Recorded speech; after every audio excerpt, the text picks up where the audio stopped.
Hello friends, welcome to my YouTube channel. இன்றைக்கி நம்ம என்ன பார்த்துட்ருக்கோம்னா, இவ்வளோ பெரிய பாக்ஸு. இந்த பாக்ஸை வந்து நான் ஃப்ளிப்கார்ட்டில் தான் ஆர்டர் பண்ணியிருந்தேன். இதுக்குள்ளே என்ன இருக்குன்னா, ஒரு டேபிள் தான் ஆர்டர் பண்ணியிருக்கேன், அயனிங் டேபிள். இது வந்து நம்ம வேணுன்றப்ப யூஸ் பண்ணிக்கலாம், வேணான்றப்ப இதை மடித்து வைக்கிற டைப்பில் தான் வந்து நம்ம ஆர்டர் பண்ணியிருக்கோம்.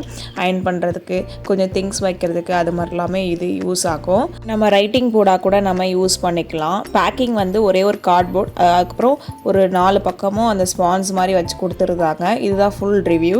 இந்த டேபிள் எப்படி இருக்குன்னு சொல்லிட்டு மறக்காமல் கமெண்ட் பண்ணுங்கள். இதோட ரேட் வந்து பார்த்திங்கன்னா 999. டெலிவரி சார்ஜஸ்லாம் சேர்த்து 1012 வந்துடுச்சு. நம்ம ஹைட்டும் அட்ஜஸ்ட் பண்ணிக்கலாம். இது வந்து கொஞ்சம் கீழே இருக்க மாதிரி, இதை விட கொஞ்சம் ஒரு ஸ்டெப் மேலே ஆகிற மாதிரியும் ஹைட்டும் வந்து அட்ஜஸ்ட் பண்ணிக்கலாம். டேமேஜ்லாம் எதுவுமே இல்லை, ரொம்பவே குட் குவாலிட்டியாக இருந்துச்சு. எனக்கு ரொம்பவே பிடிச்சிருந்துச்சு. உங்களுக்கும் இந்த டேபிள் பிடிச்சிருந்தா ஃப்ளிப்கார்ட்டில் போய்ட்டு ஆர்டர் பண்ணிக்கங்க. மறக்காமல் நம்ம சேனலை சப்ஸ்கிரைப் பண்ணி வச்சுங்க. தேங்க்யூ.